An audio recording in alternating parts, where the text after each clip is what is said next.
അതെ അതെ. ഓം ശ്രീ സായിരാം.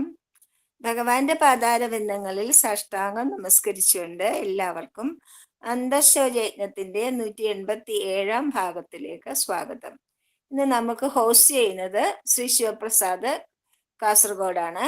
നമുക്ക് കോർഡിനേറ്റർ ശ്രീമതി ശ്യാമള നായർ തിരുവനന്തപുരമാണ്. ഇന്ന് നമുക്ക് വേണ്ടി വായിക്കുന്നതും അനുഭവങ്ങൾ പങ്കുവയ്ക്കുന്നതും ദിവ്യ വിനോദാണ്. തിരുവനന്തപുരം തിരുമലയിൽ നിന്നാണ് ദിവ്യ.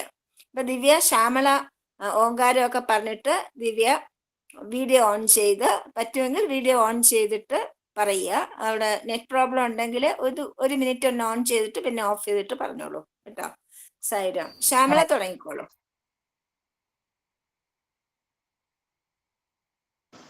സായിരാം. ഓങ്കാരം പറയല്ലേ?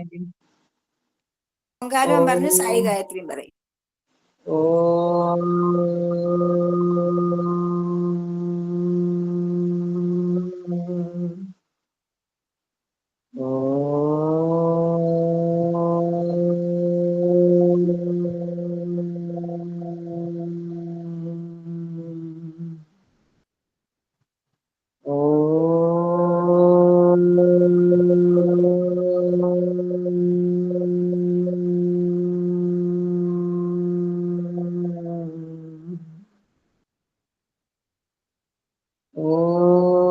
സായീശ്വരായ വിദ്മഹേ സത്യദേവായ ധീമഹി തന്നഃ സർവം പ്രചോദയാത്.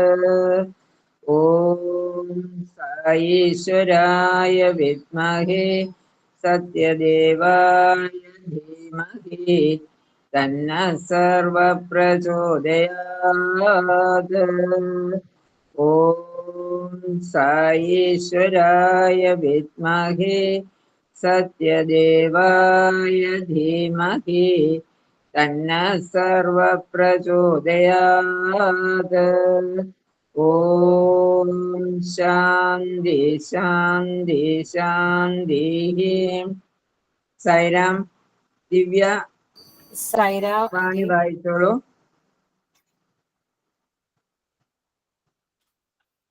ഓം ശ്രീ സായിരാം. എൻ്റെ പേര് ദിവ്യ വിനോദ്. ഞാൻ തിരുവനന്തപുരം ജില്ലയിലെ തിരുമലയിലാണ്. ഇന്നത്തെ സായി വാണി. ഭഗവാനോട് നാം എന്ത് ചോദിക്കണം?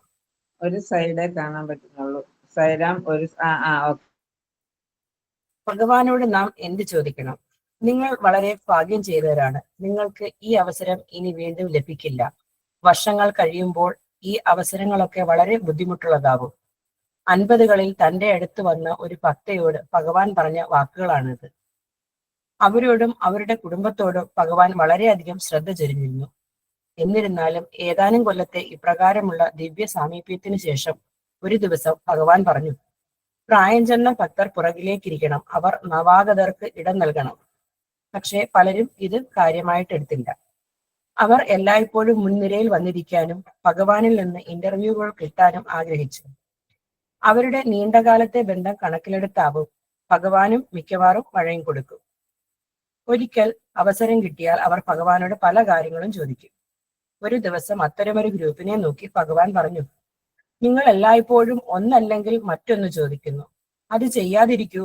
നിങ്ങൾ ഒരുപക്ഷെ ഒരു നെക്ലേസോ വളയോ അതുപോലെയുള്ള ഭൗതിക വസ്തുക്കളോ ആവശ്യപ്പെടുന്നുവെന്നിരിക്കട്ടെ. അതൊരു ഖണ്ഡശ പ്രാർത്ഥനയാണ്. പ്രാർത്ഥനയെ നിങ്ങൾ സമ്പൂർണമാക്കണം. ഇതെന്നെ അലട്ടുന്നു. ആ സാധനം വാങ്ങാൻ എനിക്ക് കാശ് വേണം എന്നിങ്ങനെ പറയാതിരിക്കൂ. സമ്പൂർണ്ണ പ്രാർത്ഥന എന്നത് പരമശാന്തിക്കായി അപേക്ഷിക്കലാണ്. ബാഹ്യമായ മറ്റൊന്നിനാലും ഇളകപ്പെടാത്ത പരമോന്നത ശാന്തി അത്രേ അത്. അതാണ് നിങ്ങൾ ആവശ്യപ്പെടേണ്ടത്. ഞാനത് നിങ്ങൾക്ക് തരും. അവിടുന്ന് വീണ്ടും കൂട്ടിച്ചേർത്തു, ഞാൻ അതെങ്ങനെയാണ് നിങ്ങൾക്ക് തരുന്നതെന്ന് നിങ്ങൾ അറിയില്ല. അത് നിങ്ങളിലേക്ക് എത്തേണ്ട മാർഗം എനിക്കറിയാം. അത് നിങ്ങൾ എനിക്ക് വിട്ടേക്കൂ. വെറുതെ പറയുക മാത്രം ചെയ്യൂ. സ്വാമി, എനിക്ക് സ്ഥിരമായ ശാന്തി വേണം. എനിക്ക് മറ്റൊന്നും ആവശ്യമില്ല. ഇത് ശരണാഗതിയാണ്. മറ്റൊരവസരത്തിൽ ഈ ഭക്ത ഭഗവത്ഗീത വായിച്ചുകൊണ്ടിരിക്കുന്ന വേളയിൽ ഭഗവാൻ പറഞ്ഞു, നീ എന്നിൽ ഭക്തി ഉള്ളവളായിരിക്കുന്നതിനാലും സാധനകളും പ്രാർത്ഥനകളും ചെയ്യുന്നതിനാലും ഈ ലോകത്തിൽ നീ ആവശ്യപ്പെടുന്ന എന്തും ഞാൻ നിനക്ക് തരും. പക്ഷേ അങ്ങനെയെങ്കിൽ നിനക്ക് എന്നെ കിട്ടില്ല. നിനക്ക് ലോകത്തിലുള്ള ഓരോന്നും ലഭിക്കും, ഭഗവാനെ ലഭിക്കില്ല. ഈശ്വരൻ ശാന്തിയാണ്. അവിടുന്ന് സത്യം, ധർമ്മം, ശാന്തി, പ്രേമം ഒക്കെയാണ്. ഞാൻ പ്രേമവും ശാന്തിയും കാരുണ്യവുമാകുന്നു. നിങ്ങൾക്ക് ലോകത്തിൽ നിന്ന് ഇതൊന്നും കിട്ടില്ല. എന്നിരുന്നാലും മറ്റെല്ലാം പണമാവട്ടെ, പദവിയാവട്ടെ, അഥവാ അധികാരമാവട്ടെ, നിനക്ക് വേണമെങ്കിൽ ഞാൻ തരും. പക്ഷേ ഇതെല്ലാം കൊണ്ട് നീ കൂടുതൽ ശാന്തി ഇല്ലാതായി തീരും. നിനക്ക് ശരിക്കും കൂടുതൽ പ്രശ്നങ്ങൾ ഉണ്ടാവും. അതുകൊണ്ട് അവയ്ക്ക് വേണ്ടി അപേക്ഷിക്കേണ്ട. നീ വിവേകിയെങ്കിൽ സ്വർണം ചോദിക്കൂ. ശാന്തി കനകമാണ്. അത് നിനക്ക് കൈവശമുണ്ടെങ്കിൽ അതിൽ നിന്ന് നിനക്ക് എന്തും ഉണ്ടാക്കിയെടുക്കാം. അതുകൊണ്ട് ശുദ്ധമായ കനകത്തിനായി അപേക്ഷിക്കൂ. ശാന്തി വാസ്തവത്തിൽ ഖരരൂപത്തിലുള്ള സ്വർണം തന്നെയാണ്. അത് നിങ്ങൾക്ക് എല്ലാവർക്കും തരാനായിട്ടാണ് ഞാൻ വന്നത്. പരമശാന്തിയുടെ സമ്മാനം. തീർച്ചയായും യുഗങ്ങൾക്ക് മുൻപ് ഭഗവാൻ കൃഷ്ണ പരമാത്മാവ് ഇതേ കാര്യമാണ് അർജുനനോട് പറഞ്ഞത്. അർജുനൻ ചോദിക്കുന്നു, ഭഗവാനെ, ഞാൻ അങ്ങയെ അനുസരിച്ചാൽ എനിക്കെന്ത് കിട്ടും? കൃഷ്ണൻ പറയുന്നു, അർജുന, ഒന്നും തന്നെ. ലാഭമോ നഷ്ടമോ, പുകഴ്ത്തലോ ഇകഴ്ത്തലോ, ജയമോ പരാജയമോ ആകട്ടെ, എന്നെ ബാധിക്കാത്ത വിധം ഞാൻ നിനക്ക് പരമശാന്തി നൽകാം. നിനക്ക് എല്ലാം സമമായിരിക്കും. സകലതും വിപരീത ദ്വന്ദ്ങ്ങളാണ്. നീ അവയ്ക്കും അതീതനാവും. ഓരോന്നും അവിടുത്തെ സമ്മാനമെന്ന് നാം അംഗീകരിച്ചാൽ നാം അവിടുത്തെ ഇച്ഛാനുസാരിയാകും. ഒരിക്കൽ നാം അവിടുത്തെ ഇച്ഛയുമായി ഏകകാലികമായ ഉയരമോ താഴ്ചയോ ആവട്ടെ, നമുക്ക് ശാന്തി ലഭിക്കും. ജയ് സായിരാം. സായിരാം. അനുഭവം പറഞ്ഞോളൂ ദിവ്യ. സായിരാം. ഓം ശ്രീ സായിരാം. സ്വാമിയുമായി എൻ്റെ ജീവിതത്തിൽ ഉണ്ടായ കുറച്ച് അനുഭവങ്ങളാണ് ഞാൻ ഇന്നിവിടെ പങ്കുവെക്കുന്നത്. വിവാഹശേഷമാണ് ഞാൻ സ്വാമിയിലേക്ക് എത്തിച്ചേരാനുള്ള ഭാഗ്യം എനിക്ക് ലഭിച്ചത്. ആദ്യമായി സമിതിയില് ഭജനയിൽ പങ്കെടുക്കുമ്പോൾ എനിക്ക് ഭജന എന്താണെന്ന് അന്ന് ഞാൻ അറിഞ്ഞപ്പോൾ ഭജനയുടെ ശക്തി നമ്മളെ സ്വാമിയിലേക്ക് കൂടുതൽ അടുപ്പിക്കുന്നു എന്ന് മനസ്സിലായി. ആദ്യം ഭജന പാടുമ്പോൾ ഏറ്റുപാടി പുറകിലിരിക്കുകയായിരുന്നു എന്ന് സ്ഥിരമായി ചെയ്തുകൊണ്ടിരുന്നു. കൂടുതൽ ഭജന പാടുമ്പോൾ സ്വാമിയുടെ അടുത്തെത്തുന്ന പോലെയാണ് എനിക്ക് തോന്നിയത്. അങ്ങനെ ഒരു ദിവസം നമ്മള് ഭജനയ്ക്ക് പോയപ്പോൾ വിവാഹത്തിന്റെ പിറ്റേ ദിവസമാണ്, വ്യാഴാഴ്ചയായിരുന്നു. അന്ന് തന്നെയാണ് ഞാൻ ഭജനയ്ക്ക് ആദ്യമായിട്ട് പോയത്. അന്ന് സ്വാമിയുടെ ഭജനയൊക്കെ കഴിഞ്ഞു, പ്രസാദ വിതരണം കഴിഞ്ഞു. നമ്മുടെ സ്വാമിയുടെ ഒരു സന്ദേശം എനിക്ക് കിട്ടി, വിഭൂതി മന്ത്രമൊക്കെ കഴിഞ്ഞിട്ട്. അപ്പോൾ ആ വചനം ഇങ്ങനെയായിരുന്നു: എൻ്റെ എല്ലാത്തിലും വലിയ സ്നേഹം എപ്പോഴും നിന്നെ സ്നേഹിക്കുന്നതിലാണ്. ഈ മഹാസന്ദേശം എനിക്ക് എപ്പോഴും ഒരു ശക്തിയായി ഇപ്പോഴും എൻ്റെ കൂടെ തന്നെ ഉള്ളതായിട്ട് എനിക്ക് എപ്പോഴും അനുഭവപ്പെടാറുണ്ട്. ഭജനയിലൂടെ നമ്മൾ ഭക്തർ ഭഗവാനെ പ്രകീർത്തിക്കുമ്പോൾ ഭഗവാൻ തൊട്ടടുത്ത് നിന്ന് നിൽക്കുന്ന പോലെയാണ് തോന്നാറുള്ളത്. അതുപോലെ തന്നെ എനിക്ക് സമിതിയിൽ ഭജന പാടുമ്പോഴും കൂടുതൽ സ്വാമിയുടെ അടുത്ത് ഞാൻ നിൽക്കുന്നത് പോലെ എനിക്ക് പലപ്പോഴായിട്ട് തോന്നിയിട്ടുണ്ട്. പിന്നെ ആദ്യമായിട്ട് ഓണം ഗ്രാമസേവയിൽ എനിക്ക് പങ്കെടുക്കാൻ കഴിഞ്ഞു. അതില് ആ ഗ്രാമസേവ അന്ന് ഞാൻ ആദ്യമായിട്ടാണ് ഗ്രാമസേവ എന്താണെന്നും അതില് സ്വാമിയുടെ അനുഗ്രഹം കിട്ടിയ കുറേയേറെ ആൾക്കാരെ എനിക്ക് ആദ്യം പെട്ടെന്ന് തന്നെ പരിചയപ്പെടാനും കഴിഞ്ഞു. അന്ന് ഗ്രാമസേവയ്ക്ക് നമ്മൾ വണ്ടിയിൽ പോയപ്പോൾ ഭജനയൊക്കെ പാടിയാണ് പോയത്. അപ്പൊ ഭഗവാന്റെ കൂടുതൽ അനുഗ്രഹം കിട്ടിയിട്ടുള്ളവരായിരുന്നു ആ ഗ്രാമത്തിലുണ്ടായിരുന്നത്. ആ പ്രശാന്തി സേവയിൽ പങ്കെടുത്ത കുറേയേറെ പേരെ അന്ന് എനിക്ക് പരിചയപ്പെടാൻ കഴിഞ്ഞു. പിന്നെ അത് അവിടുത്തെ കുട്ടികളുടെ നിഷ്കളങ്കമായ സ്നേഹം എന്നെ വല്ലാതെ ആകർഷിച്ചു. അതില് ബാലവികാസ് കുട്ടികളുടെ ക്ലാസ്സിലൂടെ അവർക്ക് വളരെയേറെ മൂല്യങ്ങൾ ആ കുട്ടികൾക്ക് ഉണ്ടായിട്ടുണ്ട്.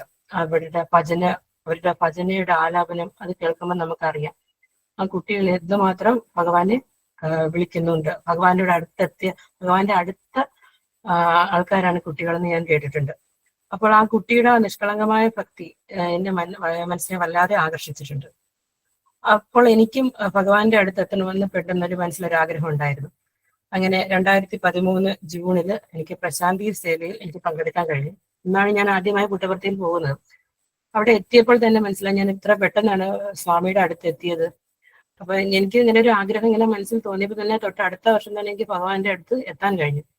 ഞാനിങ്ങനെ കേട്ടിട്ടുണ്ട്, ഇങ്ങനെ ഭഗവാന്റെ അടുത്ത് നമ്മൾ എത്തിച്ചേരണമെങ്കിൽ ഭഗവാൻ വിചാരിച്ചാലേ സ്വാമിയുടെ അടുത്ത് എത്താൻ ആർക്കായാലും കഴിയുള്ളൂ. അത് എനിക്ക് അന്ന് പെട്ടെന്ന് എനിക്ക് എത്താൻ പറഞ്ഞപ്പോൾ എൻ്റെ മനസ്സിൽ ആ ഒരു സ്വാമി എന്തുമാത്രം ആഗ്രഹങ്ങളാണ്. ഞാൻ സ്വാമിയെ കണ്ടിട്ടില്ല, എന്നിരുന്നാലും എനിക്ക് ആ ഒരു ആഗ്രഹം എന്റെ മനസ്സിൽ വന്നത് പെട്ടെന്ന് സ്വാമിയുടെ അടുത്ത് എത്താൻ സാധിച്ചതിൽ എനിക്ക് വളരെയേറെ സന്തോഷം എനിക്ക് അന്ന് അനുഭവപ്പെട്ടു. അങ്ങനെ സർവീസ് ചെയ്തു, ആർക്ക് സർവീസ് ആയിരുന്നു എൻ്റെത്. 15 ദിവസം സർവീസ് ചെയ്തു. അങ്ങനെ ഞങ്ങൾ 3 പേരും, ഞാനും ഹസ്ബൻഡും അമ്മയും കൂടിയാണ് പോയിരുന്നത്. അവിടെ എനിക്ക് ആദ്യമായി കിട്ടിയത് ക്യാൻറ്റീൻ ഡ്യൂട്ടി ആയിരുന്നു. ഞാനും അമ്മയും ക്യാൻറ്റീനിൽ തന്നെയായിരുന്നു. പിന്നെ വൈകുന്നേരത്തെ ദർശനങ്ങളിലും പിന്നെ പുലർച്ചെയുള്ള ഓങ്കാര സുപ്രഭാതം, നഗരസങ്കീർത്തനം, ഇതിലെല്ലാം എനിക്ക് പങ്കെടുക്കാൻ കഴിഞ്ഞിട്ടുണ്ട്. ഞാൻ സർവീസ് കഴിഞ്ഞ് നാട്ടിലെത്തി. അങ്ങനെ ആ വർഷത്തെ നമ്മുടെ ഭഗവാന്റെ സായി സപ്താഹം കുടപ്പനക്കുന്ന് ദേവീക്ഷേത്ര സമിതിയിൽ വെച്ചായിരുന്നു. അങ്ങനെ സപ്താഹത്തിൽ നമ്മൾ പങ്കെടുത്തു. അവിടെ വെച്ച് ഒരു സാറ്, നമ്മൾ 3 പേരും ചേർന്ന് സപ്താഹത്തിൽ പങ്കെടുത്തു. അങ്ങനെ ആ ഒരു ദിവസം ഒരു സാറ് ഹസ്ബൻഡിനോട് ചോദിച്ചു, മോളെ കൊണ്ടുവന്നിട്ടില്ലേന്ന്. അന്ന് ഞങ്ങൾക്ക് മകൾ ജനിച്ചിട്ടില്ലായിരുന്നു. അപ്പൊ ഇത് ഞാൻ അറിഞ്ഞത് വീട്ടിൽ വന്നതിന് ശേഷമാണ് ഇങ്ങനെ ചോദിച്ചു എന്നറിഞ്ഞത്. പെട്ടെന്ന് എനിക്കിങ്ങനെ കേട്ടപ്പോ എനിക്ക് ഭഗവാൻ ഇരുന്ന് പറയുന്ന പോലെയാണ് എനിക്ക് തോന്നിയത്. അങ്ങനെ 2014 ഞങ്ങൾക്കൊരു മകൾ ജനിച്ചു. ഇപ്പോൾ അവൾക്ക് 10 വയസ്സായി. അപ്പൊ എൻ്റെ ജീവിതത്തിലുണ്ടാകുന്ന ഓരോ അനുഭവത്തിലും സ്വാമിയുടെ ഒരു ശക്തി എനിക്ക് എപ്പോഴും എൻ്റെ കൂടെ ഉണ്ടായിരുന്നു. അങ്ങനെ മനസ്സിൽ എന്തെങ്കിലും ഒരു വിഷമം വരുമ്പോൾ ഞാനിരുന്ന് ഭജന പാടും. ഭജന പാടുമ്പോൾ സ്വാമി വന്ന് ആശ്വസിപ്പിക്കുന്നതായിട്ട് എനിക്ക് പലതവണ എനിക്ക് തോന്നിയിട്ടുണ്ട്.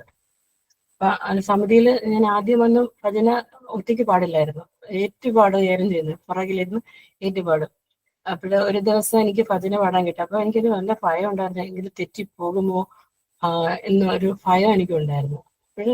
എങ്കിലും ഞാൻ സ്വാമിയെ മനസ്സിൽ വിചാരിച്ച് ഒരു പാട്ട് പാടി. ഗോവിന്ദ ഗോപാല പ്രഭു ഗിരിധാരി, ഈ ഭജനയാണ് ഞാനന്ന് അവിടെ പാടിയത്. അപ്പൊ അത് പാടി കഴിഞ്ഞപ്പോഴ് എന്തോ ഒരു ശക്തി പോലെ എൻ്റെ അടുത്ത് ഇങ്ങനെ ഭഗവാൻ പറഞ്ഞു, എനിക്ക് പാടാൻ ഞാൻ എല്ലാ അനുഗ്രഹവും തന്നിരിക്കുന്നു. പിന്നെ എല്ലാ ദിവസവും എല്ലാ വ്യാഴാഴ്ചകളിലും പോകുമ്പോഴും എനിക്കൊരു ഭജന എനിക്ക് പാടാൻ കിട്ടുമായിരുന്നു. അപ്പൊ ആദ്യം ഒരു തുടക്കം കിട്ടാനൊരു ഭയം ഉണ്ടായിരുന്നു. പിന്നെ അത് പാടി പാടി വരുമ്പോൾ ഭയമൊക്കെ മാറി. ഇപ്പൊ എനിക്ക് എല്ലാ ദിവസവും ഭജനയിൽ പോകുമ്പോൾ എനിക്കൊരു പാട്ട് പാടാൻ പറ്റും. അതുപോലെ തന്നെ നമ്മുടെ സായിസ്തവം എല്ലാ ദിവസവും എനിക്ക് പാടാൻ കഴിയുന്നുണ്ട്. അപ്പൊ ആ സായിസ്തവം എന്ന് തന്നെ പാടുമ്പോൾ സ്വാമിയുടെ അടുത്ത് നമ്മളെ ഏറ്റവും പെട്ടെന്ന് എത്തുന്ന പോലെയാണ് എനിക്ക് ഫീല് ചെയ്യുന്നത്. അതെല്ലാം അവസാനത്തെ വരി, എന്നു കാണിഞ്ഞ എന്നുള്ളിൽ വാഴും സായി, ആ വരിയാണ് എനിക്ക് അതിനകത്ത് ഏറ്റവും കൂടുതൽ വളരെയധികം ഒരു അനുഗ്രഹമായിട്ട് എനിക്ക് തോന്നിയിട്ടുള്ളത്. ഞാനത് പാടുമ്പോൾ, അവസാനത്തെ ആ വരി പാടുമ്പോൾ ഞാൻ ഭഗവാനെ മനസ്സിൽ ഞാൻ കാണാറുണ്ട്. മനസ്സിൽ ആ പാദപത്മങ്ങളിൽ സാഷ്ടാംഗം പ്രണമിക്കാറുമുണ്ട്. ഇങ്ങനെ ഈ ഭജനയ്ക്ക് പങ്കെടുക്കുമ്പോഴും ഇത് എനിക്ക് എപ്പോഴും എനിക്ക് ഏറ്റവും കൂടുതൽ ഇഷ്ടം സായിസ്തവം പാടുന്നതിലാണ്. ഭജനയ്ക്ക് പോകുമ്പോൾ സായിസ്തവം പാടുന്നതിലാണ് എനിക്ക് ഏറ്റവും കൂടുതൽ സന്തോഷം അനുഭവപ്പെടാറുള്ളത്.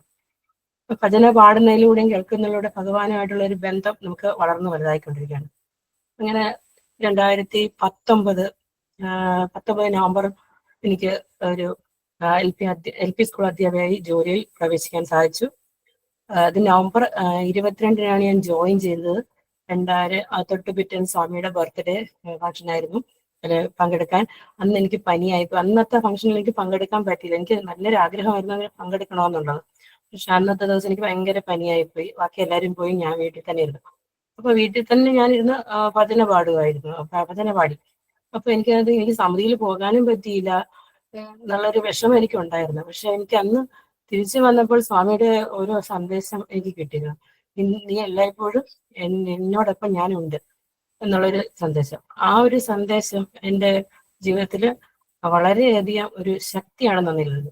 ഇപ്പൊ 2019 ഞാൻ ജോയിൻ ചെയ്തെങ്കിലും പിന്നീട് കൊറോണ സമയമൊക്കെ ആയി, ലോക്ക്ഡൗൺ പീരീഡിൽ സമിതിയിൽ പോകാനും കുറെ ബുദ്ധിമുട്ട് അനുഭവപ്പെട്ടു. അപ്പൊ സമിതിയിൽ ഭജന ഇല്ലായിരുന്നല്ലോ. അങ്ങനെ എല്ലാ വ്യാഴാഴ്ചകളും നമ്മുടെ വീട്ടില് ഭജന, പിന്നെ അഷ്ടോത്തരം, പിന്നെ വേദം, ഇതെല്ലാം ജപിക്കുമായിരുന്നു. അങ്ങനെ കൊറോണ കാലത്ത് നമുക്ക് ഓൺലൈൻ ക്ലാസ്സിന്റെ സമയമായി.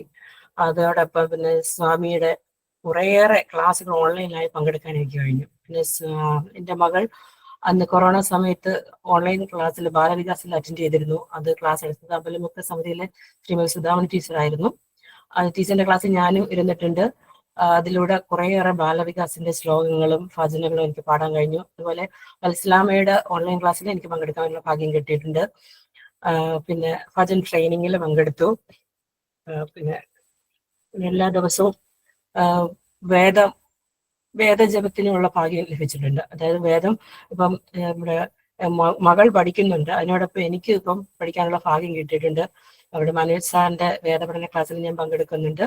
അതുപോലെ ഇപ്പൊ ഓൺലൈൻ ആയിട്ടുള്ള വേദ പഠന ഗ്രൂപ്പിലും എന്നെ ആഡ് ചെയ്തു. ഇപ്പം ശ്രീ സൂക്തം പഠിച്ചുകൊണ്ടിരിക്കുകയാണ്. അങ്ങനെ ഭഗവാന്റെ എല്ലാ പ്രോഗ്രാമിലും എനിക്ക് പങ്കെടുക്കാൻ കുറെ സാധിച്ചിട്ടുണ്ട്. അതുപോലെ എല്ലാ പരിപാടികളിലും ഭഗവാന്റെ എല്ലാ പരിപാടിയിലും പങ്കെടുക്കാൻ എനിക്ക് സ്വാമി അനുഗ്രഹിക്കണേ എന്ന് ഞാൻ പ്രാർത്ഥിച്ചുകൊണ്ട് എന്റെ വാക്കുകൾ ഭഗവാന്റെ തൃപ്പാദങ്ങളിൽ സമർപ്പിക്കുന്നു. ജയ് സായിരാം. മോളുടെ കൊന്ന അനുഭവങ്ങളൂടെ പറയൂ. അവൾക്ക് ഓണത്തിന് പങ്കെടുക്കാൻ പറ്റി, അതൊക്കെ ഒന്ന് പറയാത്തെന്താ? അത് പറയാൻ വിട്ടുപോയി. അതുപോലെ കുറച്ച് കാര്യങ്ങൾ പറയൂ. അതുണ്ട്. ഞാൻ മോള് വേദം പഠിക്കുന്നുണ്ടായിരുന്നു. അങ്ങനെ ഓണത്തിന് വേദജപത്തിനുള്ള ഒരു അവസരം മോൾക്കുണ്ടായിരുന്നു. ആദ്യത്തെ പ്രാവശ്യം പോകാൻ പറ്റിയില്ല. അതിനൊരു വിഷമം അവൾക്കുണ്ടായിരുന്നു. ഒരു മരണം ഉണ്ടായതുകൊണ്ട് പോകാൻ പറ്റില്ല. അടുത്ത വർഷം തന്നെ അതിന് നമുക്ക് പോകാൻ സാധിച്ചു. അങ്ങനെ മോൾക്ക് പുട്ടപർത്തി ഭഗവാന്റെ അടുത്ത് വേദം ലഭിക്കുന്നതിനുള്ള ഒരു ഭാഗ്യം ലഭിച്ചു. അപ്പൊ അതില് പങ്കെടുത്തതിൽ വളരെയധികം സന്തോഷമുണ്ട്. അത് ഞാൻ ആദ്യം പറയാനെങ്കിൽ വിട്ടുപോയതാണ്. പിന്നെ ഇത് സ്വാമിയോടുള്ള ഒരു അടുപ്പം ഈ വേദജപത്തിലൂടെയും നമുക്ക് എല്ലായ്പ്പോഴും ഒരു ശക്തി നമുക്ക് എപ്പോഴും തരുന്നുണ്ട്. ജയ് സായിരാം. സായിരാം. സായിരാം. പ്രസന്റേഷൻ കഴിഞ്ഞിട്ട് ഭജന പാടാമേ.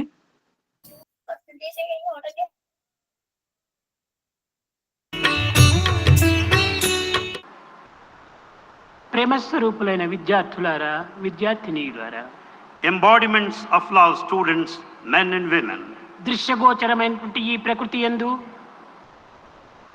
అనేక విధములుగా మానవుడు శోధించాలని, సాధించాలని, రూపించాలని ఎన్నో భావములు పొందుతున్నాడు.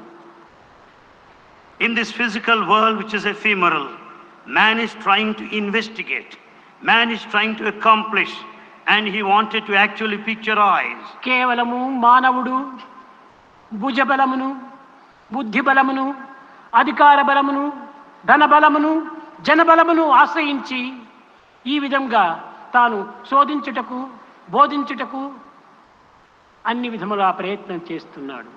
Basing on his physical strength, the intellect, authority, position, and people are around, he wants to accomplish and he wants to teach. సాధించినది ఏమిటి? What is that he achieved? దైవానుగ్రహమే లేక, దైవ సహాయమే లేక మానవుడు ఏమాత్రం కూడాను, ఎట్టి కార్యములు యందు కూడాను, అల్పమాన్యము కూడాను విజయాన్ని సాధించలేడు. Without God's grace and mercy, we cannot achieve anything in this world. భగవంతుడు సానుభూతుడైనప్పుడే ఎట్టి మానవుడైనా, ఎట్టి కార్యమునైనా కూడాను సాధించడానికి ప్రయత్నిస్తాడు. If you are the recipient of God's grace, you will achieve anything, anyone for that matter.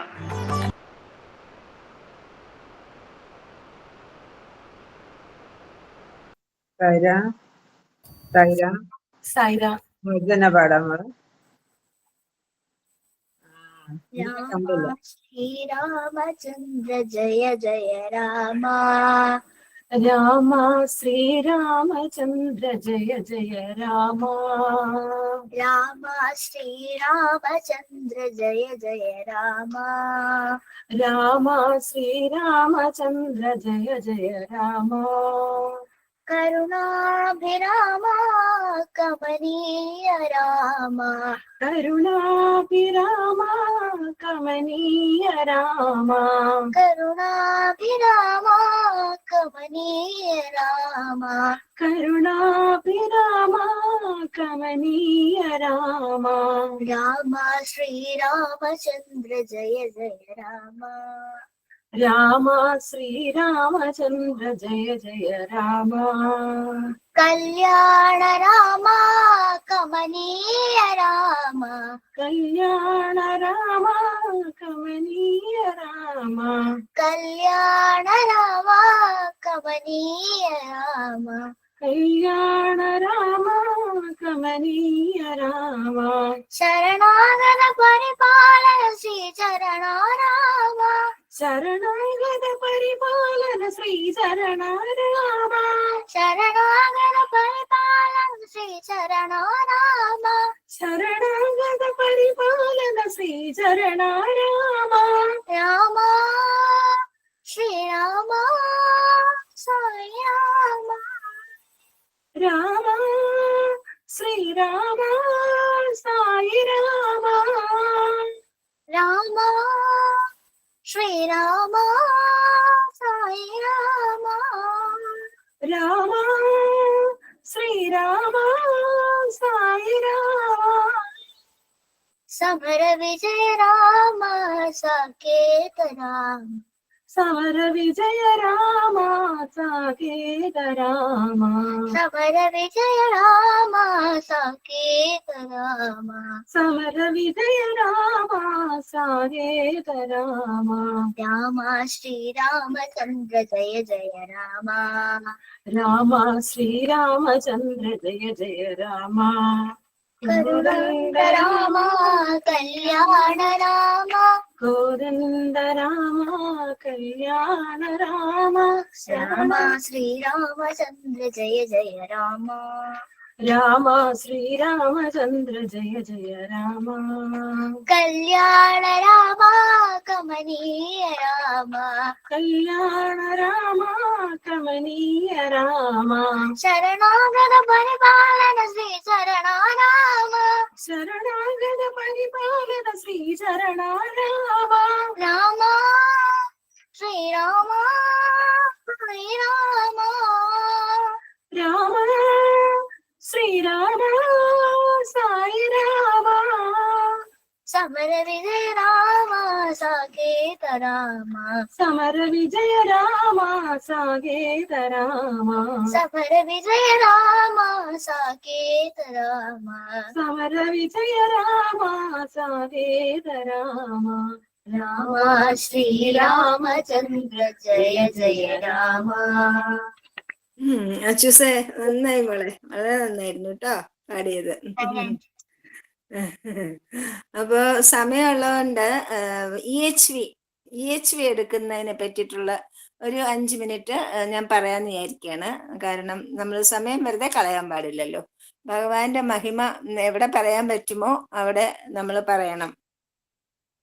ഞാൻ EHVയുടെ റിസോഴ്സ് പേഴ്സൺ ആയിരുന്നു തിരുവനന്തപുരത്ത് വെച്ചിട്ട്. അപ്പം EHV ക്ലാസ് എടുക്കാൻ പോകും. എവിടെയാണ് പോകുന്നതെന്ന് അറിയാമോ? അവിടെ വികലാംഗരായ കുട്ടികൾക്ക് വേണ്ടിയിട്ടുള്ള നമ്മുടെ പൂജപ്പുര ജയിലിന് ചേർന്നിട്ട് തന്നെ ഒരു വലിയ സ്ഥാപനം ഉണ്ടായിരുന്നു. ഗവൺമെന്റിന്റെ ആണ്.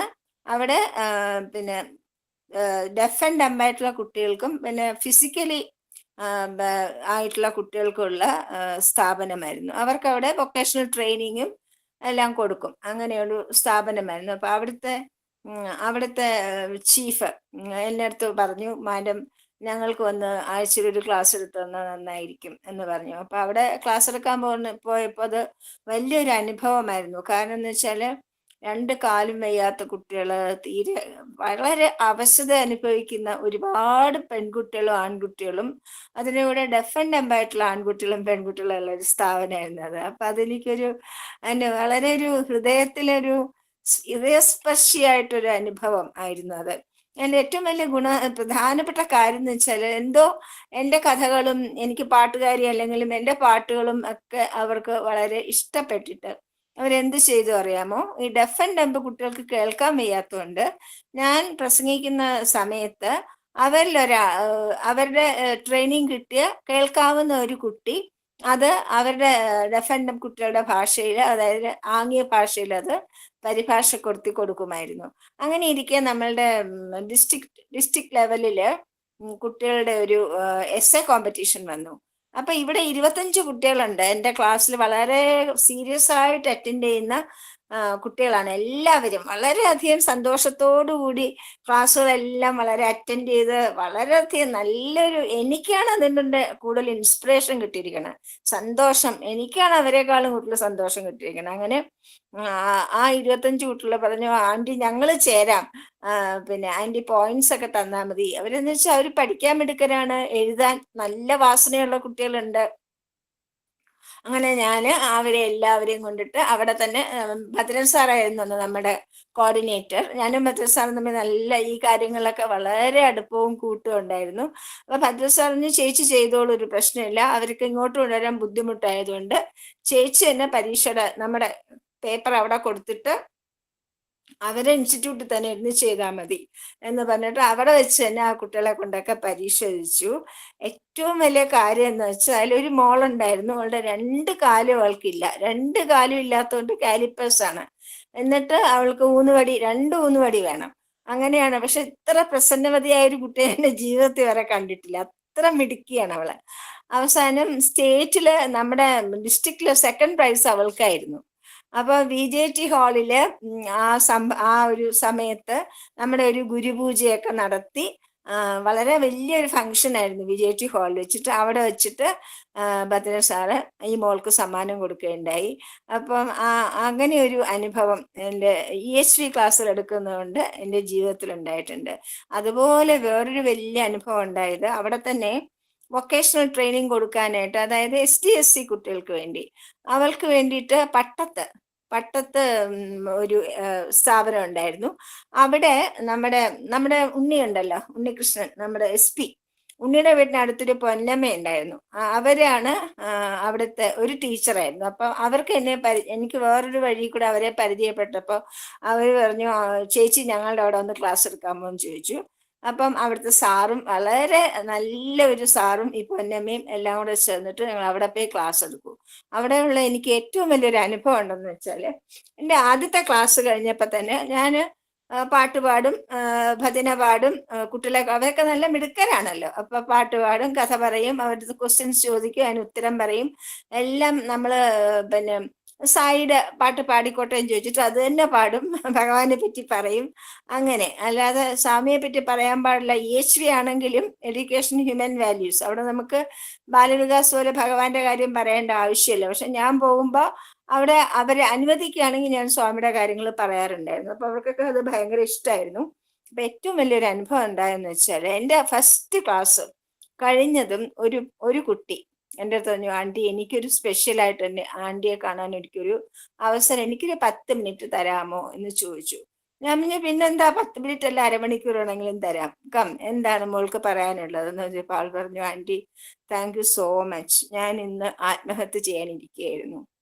ഇവിടുന്ന് പോയിട്ട് എങ്ങനെയെങ്കിലും എൻ്റെ ജീവിതം ഒന്ന് തീർക്കണം എന്ന് ഞാൻ വിചാരിച്ചതാണ്. അപ്പോഴാണ് ഭഗവാൻ തന്നെ പറഞ്ഞയച്ചത് മാതിരി ആൻറ്റി ഇവിടെ വന്നിട്ട് ഈ ക്ലാസ് എടുത്തത്.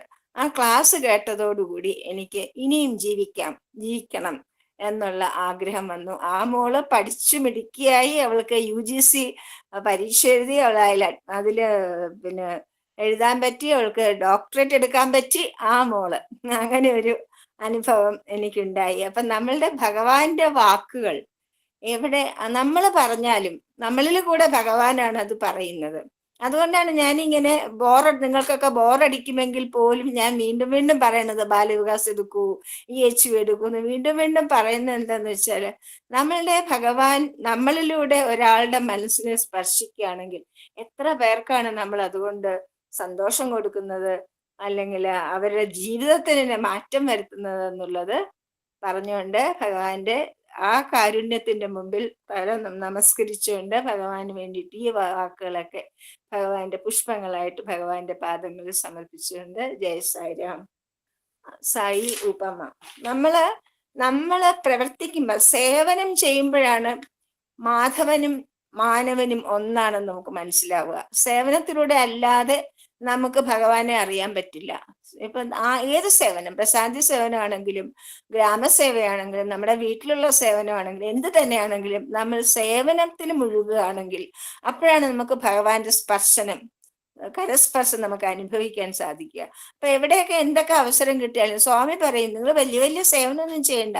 ഒരു കൊച്ചുകുട്ടി കരയുമ്പം ആ കുട്ടിയെടുത്ത് എന്തിനാ മോളെ കരയുന്നതെന്ന് ചോദിച്ച് അതിനൊരു ആശ്വാസം നൽകിയാൽ അത് സേവനമാണ്. നിങ്ങൾ എനിക്ക് തന്നെയാണ് സേവനം ചെയ്യുന്നത്.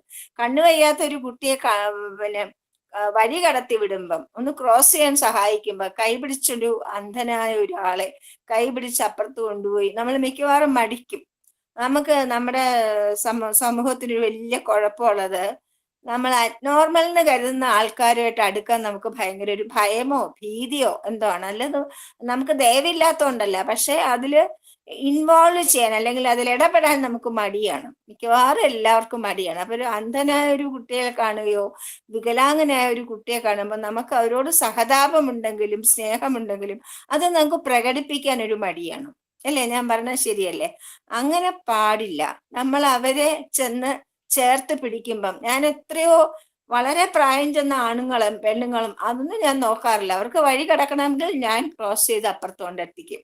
മനസ്സിലായില്ലേ? കാരണം അപ്പം നമുക്ക് അവിടെ അയ്യോ ആണുങ്ങളല്ലേ തൊടാമോ, അല്ലെങ്കിൽ സ്ത്രീയല്ലേ തൊടാമോ, കുട്ടിയല്ലേ തൊടാമോ എന്നുള്ള ആ ശാരീരികമായിട്ടുള്ളൊരു ബന്ധമേ അവിടെ ഒരു ഇതേ വരുന്നില്ല. അവിടെ നമ്മൾക്ക് നമ്മുടെ ഒരു സഹജീവിക്ക് സഹായം ആവശ്യമുണ്ട്, അത് ചെയ്യുക എന്നുള്ളതാണ് അവിടെ നമുക്ക് ഏറ്റവും പ്രധാനമായിട്ട് നമ്മൾ കാണേണ്ടത്. അപ്പൊ അവസരം കിട്ടുമ്പോൾ എവിടെയൊക്കെ നമുക്ക് സഹായിക്കാനുള്ള അവസരം കിട്ടുമോ അവിടെയൊക്കെ നമ്മൾ സഹായിച്ച് ഭഗവാന്റെ മെസ്സേജ് നമ്മൾ അങ്ങനെയാണ് മറ്റുള്ളവരിലേക്ക് എത്തിക്കേണ്ടത്. ജയ സായിരാം. ഭഗവാന്റെ ഉപമ, സായി ഉപമ. വളരെയധികം ജനങ്ങൾ ആരാധന, പൂജാവിധികൾ ഇതെല്ലാം ഈശ്വരൻ്റേത് എന്നും പണസമ്പാദനം, പിന്നെ ജോലി അങ്ങനെയുള്ളതെല്ലാം എൻ്റേത് എന്നും കരുതുന്നു. പക്ഷെ അങ്ങനെ ഒരു വേർതിരിവിൻ്റെ ആവശ്യമില്ല. അത് തെറ്റാണ്. എല്ലാ കർമ്മങ്ങളും ഈശ്വരൻ്റേതാണ്. മാനവകർമ്മം എന്നും മാധവകർമ്മം എന്നും വിഭിന്നമായിട്ട് രണ്ട് കർമ്മങ്ങളില്ല. എല്ലാ കർമ്മങ്ങളും മാധവകർമ്മം തന്നെയാണ്. എല്ലാ കർമ്മങ്ങളും നിങ്ങളെ ഒന്നുകിൽ മാധവനിലേക്ക് അടുപ്പിക്കും, അല്ലെങ്കിൽ മാധവനിൽ നിന്നും ദൂരെയാക്കും. അതുകൊണ്ട് ശ്രദ്ധയോടുകൂടി എല്ലാ കർമ്മങ്ങളും ഭഗവാനിൽ സമർപ്പിച്ച് ചെയ്യുവാൻ പഠിക്കുക. ജയ സായിരാം. ശ്യാമള ശാന്തിമന്ത്രം പറഞ്ഞോളൂ. സായിരാം.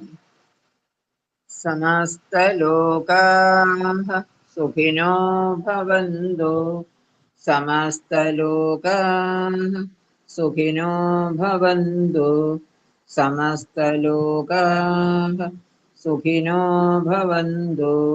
ഓം ശാന്തി ശാന്തി ശാന്തി. ജയ് സായിരാം.